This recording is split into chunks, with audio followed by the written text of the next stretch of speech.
이 시간에는 쓴물을 쓸물로라고 주어가지고 주의 말씀을 함께 듣도록 하겠습니다. 우리나라 대표 궁궐인 경복궁이 언제 가장 아름답겠습니까? 현 국립중앙박물관 관장인 유웅준 씨의 말에 따르면 비가 오는 날에 근정전 앞에 있는 뜰이 있는데 그 뜰에 내리는 비가 너무너무 아름답다 하는 겁니다. 근정전 앞에 뜰에 돌이 깔려있는 그들을 박석이라고 합니다. 얄박자 돌석자를 쓰죠. 근데 근정전에 이 표고 차이가 70cm입니다. 다시 말하면 시작하는 때부터 끝에까지 바닥의 높이가 70cm가 차이 난다는 거죠. 그렇게 하는 이유는 비가 올 때에 물이 잘 빠져나가기 위함인데, 이만한 박석과 박석 사이 틈이 있지 않습니까? 그 틈으로 비가 내릴 때에 물이 흐르는데 그것이 너무너무 아름답다고 합니다. 그것이 경복궁의 가장 멋있는 모습이라는 거죠. 우리가 알고 있듯이 물은 높은 곳에서 낮은 곳으로 흐릅니다. 바닥이 평평하다면 물이 흐르지 않겠죠. 바닥이 조금만 기울어져도 물은 높은 곳에서 낮은 곳으로 흐릅니다. 그래서 높은 곳에는 물이 별로 없지만 낮은 곳에는 물이들이 많습니다. 물이 낮은 곳으로 몰려들기 때문입니다. 물이 아닌 땅을 기준으로 본다면 물이 흐르는 이유는 땅의 높이가 다르기 때문입니다. 땅의 높이가 일자하고 같다면 물은 흐르지 않겠죠. 땅의 높이가 다르기에, 다른 말로만 땅이 기울어졌기 때문에 물이 흐릅니다. 따라서 물이 흐른다고 하는 것은 땅의 높이가 다르다는 것이고 땅이 기울어졌다고 하는 반증이기도 합니다. 그런데 기울어진 것은 땅만이 아닙니다. 사람의 생각도 땅처럼 기울어져 있습니다. 그래서 같은 것을 보아도 사람마다 해석이 다릅니다. 우리말 중에 팔이 안으로 굽는다는 말이 있습니다. 우리가 알고 있듯이 팔목은 앞뒤로 좌우로 움직입니다. 근데 팔꿈치는 밖으로 나가지가 않죠. 그래서 우리가 알고 있듯이 팔은 안으로 굽을 수밖에 없습니다. 다른 말로 하면 팔 안에 있는 것은 내가 붙잡을 수 있지만 팔 밖에 있는 것은 내가 붙잡을 수 없다 하는 것이 됩니다. 팔이 안으로 굽는 것처럼 사람은 자신의 경험 안에서 보고 해석하고 판단합니다. 요즘 가을 야구 시즌이죠. 야구장에서 보면 타자가 안타를 칠 때가 있어요. 안타를 치면 한쪽에서는 환호성을 지르고 아주 난리가 납니다. 또 한쪽에서는 탄식을 합니다. 왜냐하면 응원한 팀이 다르기 때문이죠. 좋아하는 팀이 다르기 때문입니다. 같은 야구장에서 같은 경기를 보지만 사람 안에 있는 그 생각과 마음에 따라서 같은 것을 보고 좋아할 수도 있고 탄식할 수도 있습니다. 야구와 같은 스포츠만 그런 것은 아니죠. 우리의 삶도 무엇을 좋아하느냐, 어디에 초점을 맞추냐에 따라서 삶의 반응은 달라집니다. 이런 눈으로 우리가 살아가는 시간을 봅시다. 시간은 크게 세 수로 나누죠. 과거, 현재, 미래입니다. 또 다른 말로 하면 어제와 오늘과 내일입니다. 흔히 하는 말이 과거가 쌓여서 현재 오늘이 되고 오늘이 쌓여서 내일 미래가 된다고 합니다. 이것을 다른 말로 하면 이렇게 볼 수가 있죠. 오늘은 내일의 씨앗입니다. 어제는 오늘의 씨앗이라고 볼 수가 있습니다. 농사를 빗대어 본다면 우리는 오늘이라고 하는 것은 어제의 열매고 내일의 씨앗이라고 볼 수 있습니다. 여러분, 오늘은 어제의 열매로 볼 수도 있고 내일의 씨앗으로 볼 수도 있습니다. 어떤 사람은 오늘을 살아가면서 오늘은 어제의 열매다라고 하는데 초점을 맞춥니다. 또 어떤 사람은 오늘을 살아가면서 오늘은 내일의 씨앗이야 하는데 초점을 맞추기도 합니다. 여러분, 오늘을 내일의 씨앗이라고 여기는데 초점을 맞추는 사람은 미래에 관심 있는 사람입니다. 반면에 오늘은 과거의 열매라고 여기는 사람은 예전 과거에 초점을 맞추는 사람이라고 볼 수가 있겠죠. 여러분에게 물어봅시다. 어제의 초점을 맞추는 것과 내일의 초점을 맞추는 것 중에 어느 것이 좋습니까? 여러분이 묻는다면 모두 말할 겁니다. 어제가 아니라 내일의 초점을 맞추는 게 좋습니다 하겠죠. 만약에 여러분은 지금 어제의 초점을 맞추고 삽니까? 아니면 내일의 초점을 맞추고 삽니까? 라고 묻는다면 답하기가 어렵습니다. 나 자신도 잘 모르기 때문에 그래요. 우리가 나 자신의 외모는 눈으로 확인할 수 있기 때문에 알아요. 그러나 내 마음과 생각은 눈에 보이지 않기 때문에 잘 모릅니다.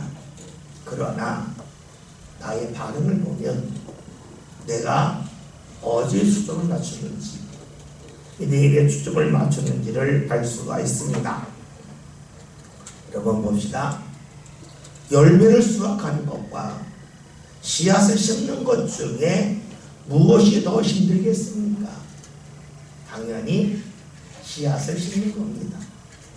육체적으로 힘들고 마음적으로도 열매를 거둘 때 기쁘기 때문에 씨앗을 심는 것이 더 힘듭니다. 여유로울 때가 아니라 가난할 때 생각해 보면 쉽습니다. 가난할 때에 열매를 거둔다는 것은 상당한 기쁨입니다. 배고픔에서 벗어나기 때문에 그래요. 가난할 때 무언가 심는다고 하는 것은 어려움이에요. 왜냐하면 심지 않고 먹으면 당장 배가 부르는데 내가 먹을 것을 먹지 않고 심는다고 하는 것은 상당한 어려움이고 고통입니다. 그러기에 열매를 거두는 것보다 심을 때가 더 힘들고 괴롭습니다. 이제 이런 눈으로 우리의 삶을 봅시다. 여러분 살다 보면 어려울 때가 있죠. 어려울 때에 여러분도 모르게 나오는 말이 있어요.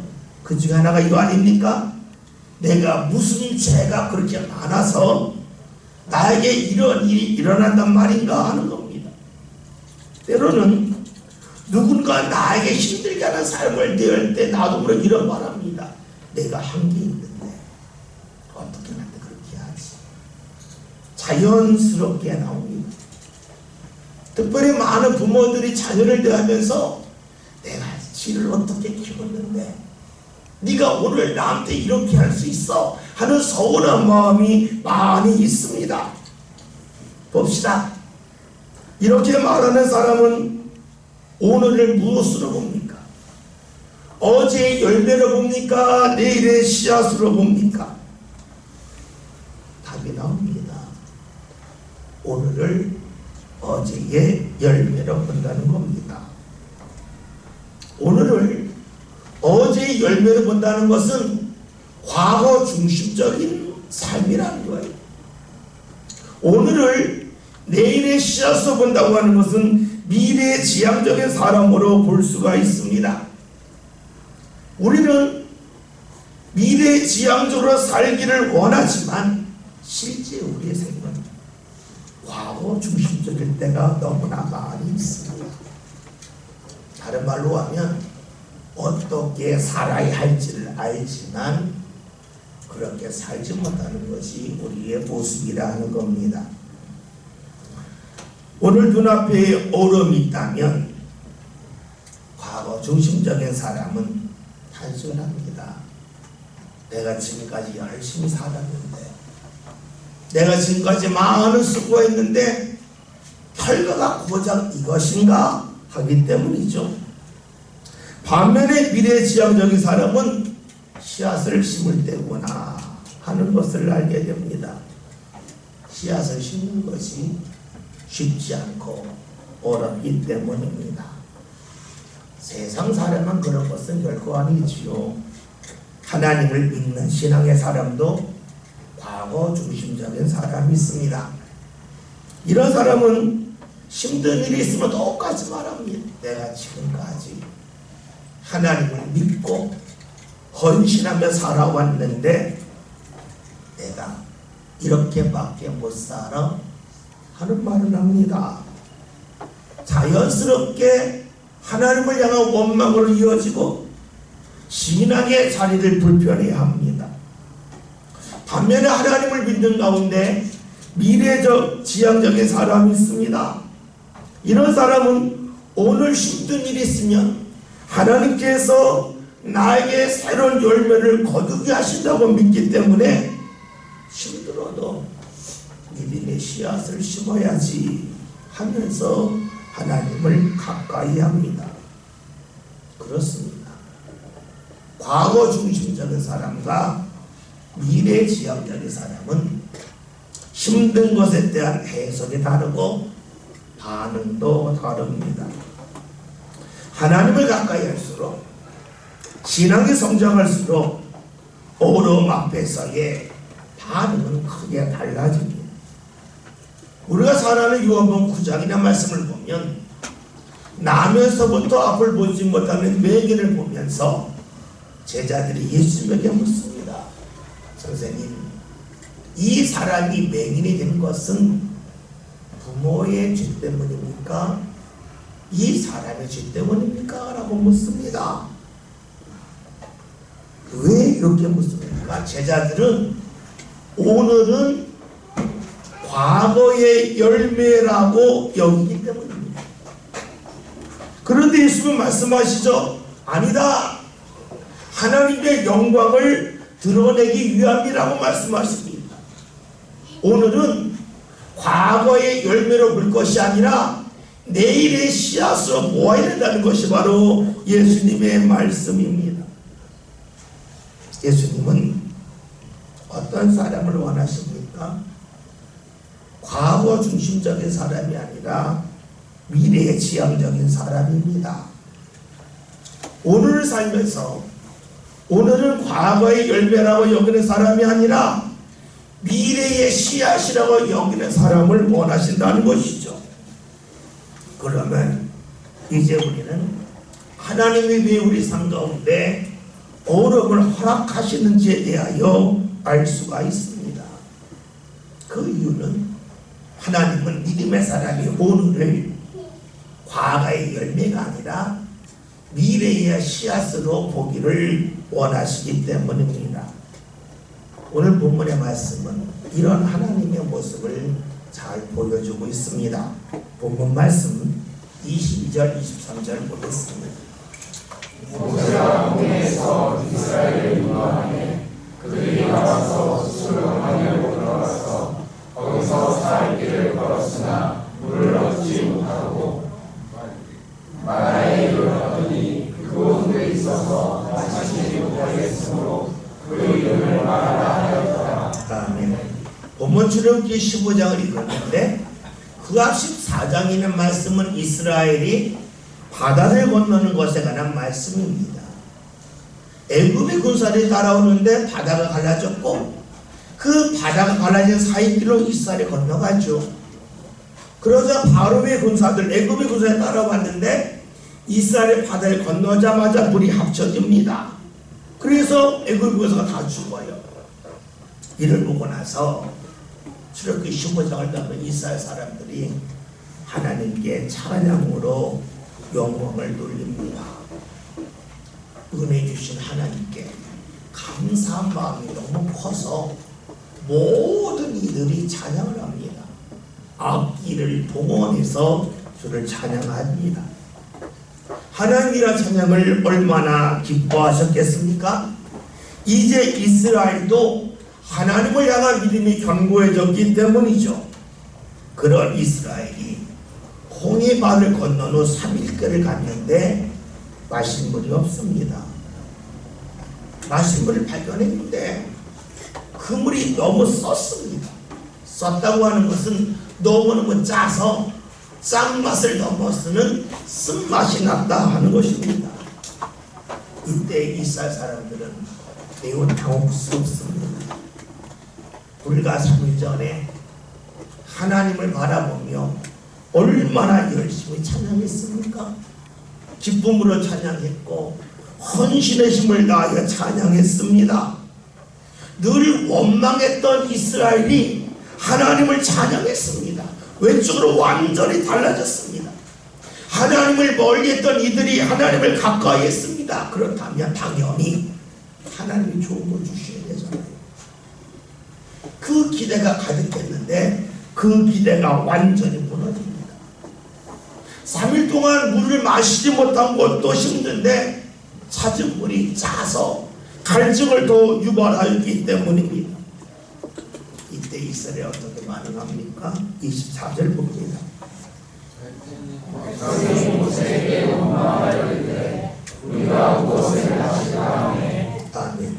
이스라엘이 원망을 합니다. 왜 그럴까요?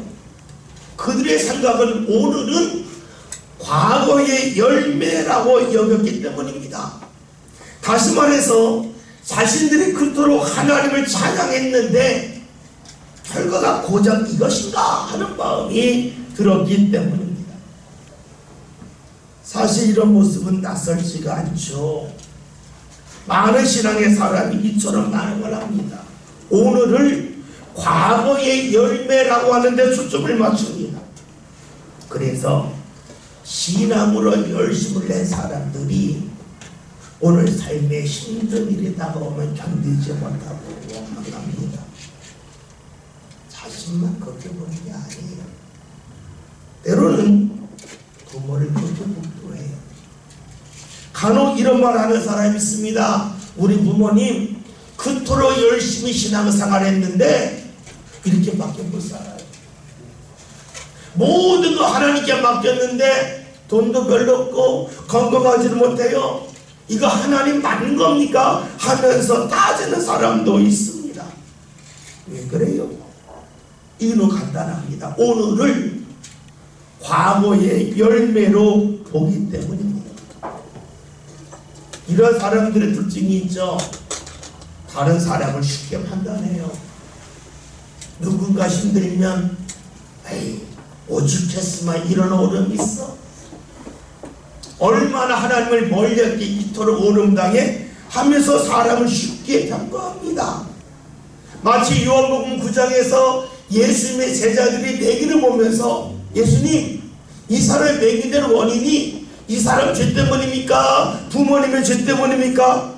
말했던 것처럼 오늘 우리로 그렇게 반응한다는 겁니다. 이럴 때에 모세가 어떻게 합니까? 25절 함께 봅니다. 모세가 여호와께 부르짖었더니 여호와께서 그에게 한 나무를 가리키시니 그가 물에 던지니 물이 갈게 되었다. 거기서 여호와께서 그들을 위하여 포도와 율례를 정하시고 그들을 시험하실세. 아멘. 모세는 쓴물을 마시는 얼음 앞에서 하나님께 부르짖습니다. 부르짖는다는 것은 큰 소리를 내는 겁니다. 큰 소리를 내려면 힘을 써야 합니다. 하나님 앞에 기도하는데 힘들게 기도했다는 겁니다. 왜 그랬을까요? 모세가 오늘을 과거의 열매를 보았기 때문이겠습니까? 아니면 오늘을 내일의 씨앗으로 보았기 때문이겠습니까? 만약에 오늘을 과거의 열매를 보았다면 모세는 하나님 앞에 따졌을 겁니다. 하나님 다 함께 찬양했는데 결과 고작 이겁니까? 하면서 하나님에게 원망을 쏟아냈을 겁니다. 그런데 오늘을 내일의 씨앗으로 보았다면 씨앗을 심기 위하여 황무지를 배관하는 심정으로 기도했을 겁니다. 우리가 알고 있듯이 우리나라 국토의 70%가 산입니다. 사람은 많은데 산이 많다고 하는 것은 농사 지을 만한 땅이 부족하다는 겁니다. 그래서 우리 선조들은 산을 개간했습니다. 개간한 땅에 씨앗을 뿌렸습니다. 더 많은 씨앗을 뿌리기 위해서 산을 개간을 합니다. 그 수고를 마다하지 않습니다. 여러분, 만들어진 밭과 밭을 만드는 것은 전혀 차이입니다. 밭을 만들려면 평평하게 되고 끝없이 돌을 계속해서 땅에서 주워 옮겨야 합니다. 더 많은 씨앗을 심기 위하여 땅을 개간하는 일은 쉽지 않습니다. 여러분, 새로운 씨앗을 더 심기 위하여 땅을 개간하는 것이 무척이나 힘들고 어려운 일인 것처럼 신앙의 씨앗을 더 심기 위하여 황무지와 같은 나의 마음을 개간하는 것도 무척이나 힘든 일입니다. 더 많은 씨앗을 심어야 더 많은 열매를 거둘 수 있습니다. 더 많은 씨앗을 심는다고 하는 것은 새로운 땅이 필요한 겁니다. 땅을 개간할 필요가 있다는 겁니다. 힘들고 옳은 일을 마다하지 않을 때에 새로운 땅을 얻을 수가 있죠. 여기서 우리는 하나님이 오름을 허락하시는 이유를 볼 수 있습니다. 신앙의 새로운 땅을 개간하라는 겁니다. 그리고 거기에 더 많은 씨앗을 뿌려서 더 풍요로운 열매를 거두기 원하시기 때문입니다. 그러기 오늘 얼음이 있을 때에 우리가 할 일이 있습니다. 그것은 이스라엘처럼 하나님을 원망하는 것이 아니라 모세가 그랬던 것처럼 하나님을 간절하게 찾는 것입니다. 모세는 얼음 앞에서 하나님 앞에 기도합니다. 부르짖어 기도합니다. 오늘을 과거의 열매가 아닌 미래의 씨앗으로 보았기 때문입니다. 모세는 그런 마음을 가지고 있었기 때문에 하나님이 얼음을 허락한 이유는 더 많은 씨앗을 심으라고 하는 것으로 받아들입니다. 그리고 그런 하나님을 믿었습니다. 이런 모세에게 하나님이 말씀을 하시죠. 25절 다시 봅니다. 모세가 여호와께 부르짖었더니 여호와께서 그에게 한 나무를 가르치시니 그가 물에 던지니 물이 달게 되었더라. 거기서 여호와께서 그들을 위하여 어떠한 율례를 정하시고 그들을 시험하실세. 아멘. 모세는 하나님이 지시한 나무를 그 물에 던졌더니 물이 달게 됩니다. 여기서 살필 것이 몇 가지가 있습니다. 먼저 쓴물을 허락하신 하나님은 달게 하실 수 있다는 겁니다. 다음으로 물이 달아지는 것은 하나님의 말씀을 따를 때라는 겁니다. 그런데 그 하나님의 말씀은 사람들이 이해하기 힘든 방법이라는 겁니다. 나무를 물에 던진다고 물이 달아지다니 이해하기 어렵잖아요.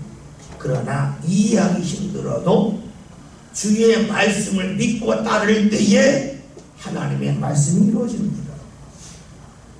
하나님의 말씀을 따를 때에 쓴물이 단물이 됩니다. 쓸모없는 물이 쓸모있는 물로 변화됩니다. 그렇죠. 하나님의 말씀을 따를 때에 쓸모없다고 여겼던 것이 쓸모있는 것으로 뒤바뀌더라는 거죠. 25절 다시 봅시다. 모세가 여호와께 부르짖었더니 여호와께서 그에게 한 나무를 가르치시니 그가 물에 던지니 물이 달게 되었더라. 거기서 여호와께서 그들을 위하여 어떠한 율례를 정하시고 그들을 시험하실세. 아멘. 나무를 던졌습니다. 사람이 생각할 수 없는 있는 방법입니다. 받아들일 수 있는 방법입니다. 그러나 말씀대로 했더니 쓸모없는 물이 쓸모있는 물이 되었습니다. 이때 하나님이 오늘 말씀처럼 법도와 윤리를 정하십니다. 너희가 내 말대로 움직였더니 쓴물이 달아지지 않았냐. 너희가 내 말대로 했더니 쓸모없는 것이 쓸모있게 되지 않았냐.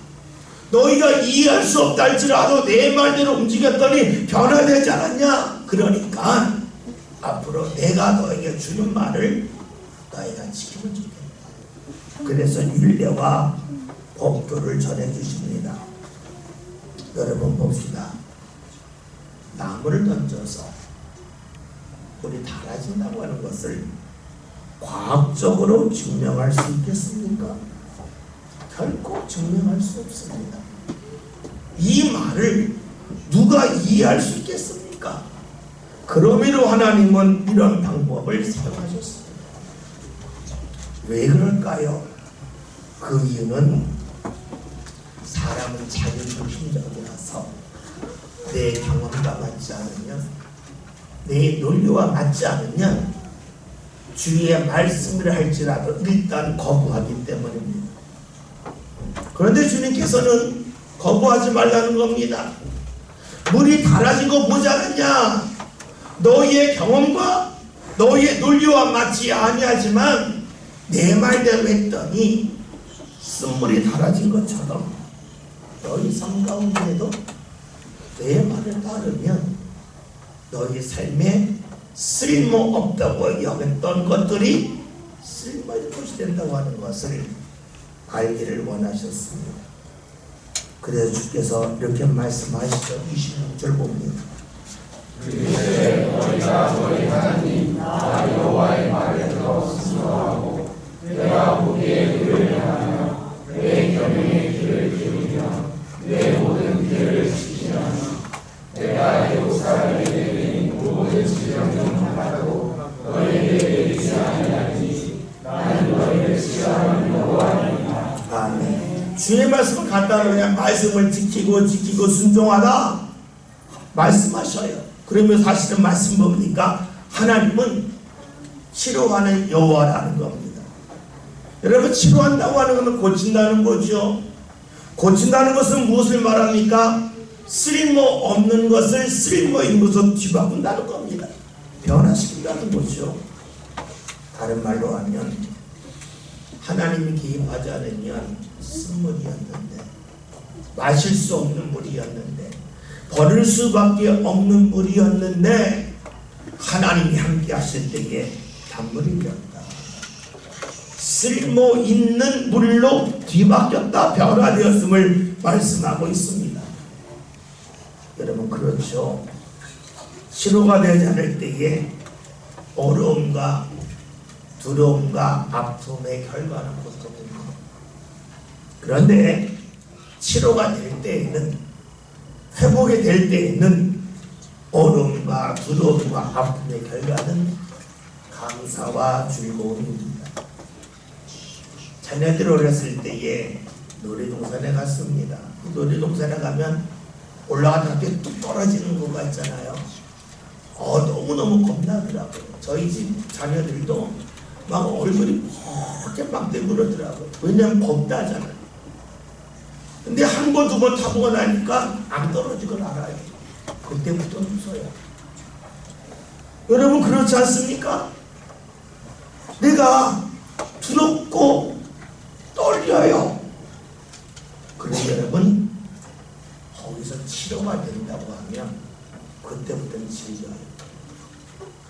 그때부터는 감사합니다. 하나님은 이스라엘에게 쓴물을 마시게 하는 얼음을 허락하셨습니다. 그러면서 하나님이 치료의 하나님임을 경험하기를 원하셨습니다.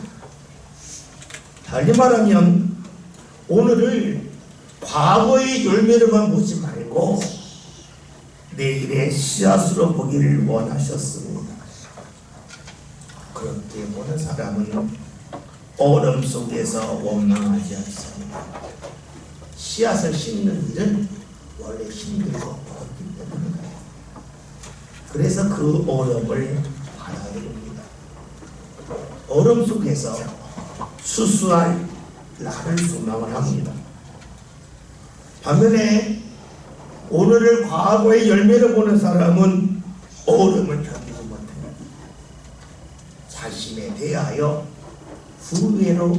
후회로 삶을 지어나갑니다. 오늘을 내일의 씨앗으로 볼 때에 얼음을 가립니다. 얼음 위에 수술을 소망합니다. 그래서 오늘을 내일의 씨앗으로 보는 사람은 어디 있든지 어느 형편에 있든지 감사합니다. 오늘의 얼음 속에 열매를 소망할 수 있기 때문입니다. 말씀 이렇게 보고 나면 성령의 감동 안에 바울이 고백한 말을 이해할 수가 있습니다. 데살로니가전서 5장 18절 잘 아는 말씀이죠. 범사에 감사하라. 이해가 안 되잖아요. 힘든데 어떻게 감사해요? 그런데 힘든 것을 과거의 열매로 보면 괴로워요. 그러나 미래의 씨앗을 보면 하나님 앞에 감사할 수 있어요. 그가 빌립보서 4장에 사는 고백이 있죠. 나는 어떤 정판에 처하든지 자족하게 배웠다고 말합니다. 힘든 자리에 있다 할지라도 그 힘든 것이 과거의 열매라고 여기지 않고 하나님이 미래에 무언가 거두가기 위하여 오늘 씨앗을 심게 하시는구나 할 때에 거기서 만족할 수 있었습니다. 여러분, 하나님을 믿는 사람의 특징이 여기 있습니다. 하나님이 치료의 여호와라 하는 겁니다.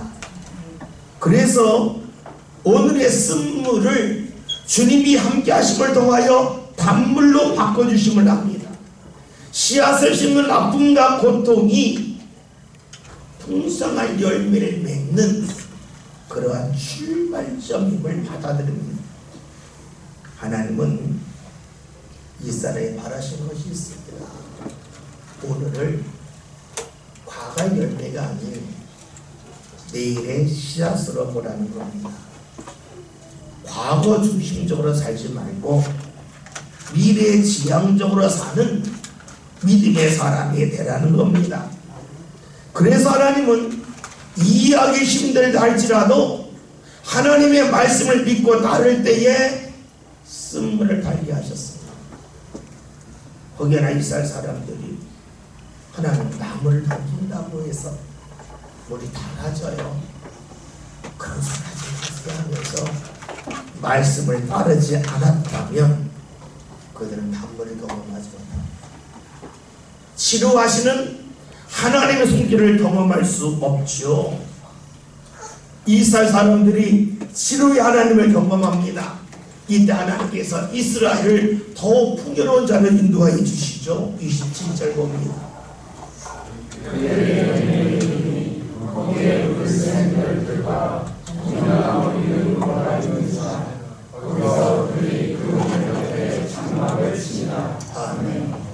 하나님은 쓴물이 단물로 바뀌는 그 일을 넘어서서 샘이 풍성한 자리로 이스라엘을 이끄십니다. 엘림의 자리에 이르게 하시죠. 오늘을 과거의 열매로 오지 말고 미래의 씨앗으로 오라 하는 겁니다. 그래서 하나님이 얼음을 허락하셔도 그 자리에서 원망하지 말고 소망 가운데 살라는 거죠. 우리는 말씀 읽다가 이러한 질문을 할지도 몰라요. 요즘은 물 많아요. 언제든지 물 사먹을 수 있어요 하면서 이 말씀에 나와 무슨 상관이 있습니까? 라면서 생뚱맞는 질문을 할 수 있어요. 그런데 여러분, 말씀의 핵심은 오늘의 어려움을 대하는 자세입니다. 오늘의 어려움을 과거의 열매로 보지 말고 미래의 씨앗으로 보는 것이 중요합니다. 하나님을 믿는 신앙의 사람의 특징은 오늘을 내일의 씨앗으로 보는 겁니다. 어려움을 탓하지 않습니다. 어려움 속에서 치료하시는 하나님을 믿고 그 하나님을 찾기 위하여 힘써 기도합니다. 우리는 신앙의 사람이지만 여전히 하나님의 말씀은 어렵습니다. 하나님의 말씀이 과학적이지 않기 때문에 그래요. 내 경험과 맞지 않기 때문이에요. 하나님의 말씀은 마치 모세에게 내가 지시한 나무를 저 쓴물에 던져라 그러면 달게 된다 하는 말씀처럼 들립니다. 그러니 우리가 말씀을 들으면서 말씀 자체가 힘듭니다. 그렇잖아요. 여러분 교회 나왔는데 내 생활 힘든데 교회 더 나오라고 기도하라고 얼마나 힘들어요. 내가 삶이 넉넉하지 않은데 하나님 앞에 온전한 힘을 줘라고 얼마나 힘들어요. 너무너무 힘듭니다. 근데 여러분 잊지 맙시다. 하나님은 오늘 우리에게 오늘을 과거의 열매를 보지 말고 내일의 씨앗으로 보라고 계속해서 말씀하신다는 겁니다. 그리고 그런 사람에게 하나님은 오늘 말씀처럼 쓴물을 단물로 바꿔주시고 그 물을 마신 후에 물샘이 12개가 있는 더 풍요로운 자리로 인도하여 주십니다. 신앙의 사람은 오늘을 보는 셔기가 분명합니다. 과거의 열매가 아니라 내일의 씨앗이라는 겁니다. 일은 우리가 잘 알고 있지만 우리의 힘으로 되지는 않습니다. 사람이기 때문에 그래요. 그러나 예수님이 우리 안에 계시면 달라집니다. 예수님이 세상에 오실 때에 의인이 아닌 죄인을 부르기 위하여 오셨다고 하셨습니다. 사람을 보면서 지금까지 어떻게 살아왔냐 하는 것을 중심으로 보지 않고 앞으로 어떻게 살아갈 거냐 하는 것을 중심으로 보셨습니다. 사람을 대할 때에 오늘을 보면서 너는 과거의 열매다라고 하지 않고 너는 내일의 씨앗이야 하신 것이 바로 예수님이십니다.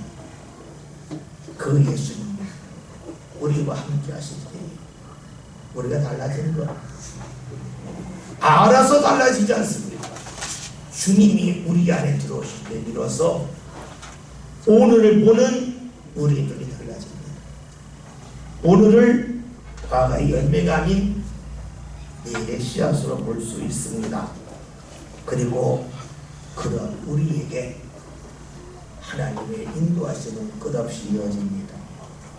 오늘 말씀 제목이 쓴 물을 쓸물로 부릅니다. 쓸모없는 것을 쓸모있게 뒤바꾸시는 주의 인도하심이 있습니다. 그 인도하심을 누가 받습니까? 주를 믿는 사람입니다. 이해가 되지 않아도 과학적으로 증명하기 어렵다 할지라도 주를 믿는 사람입니다.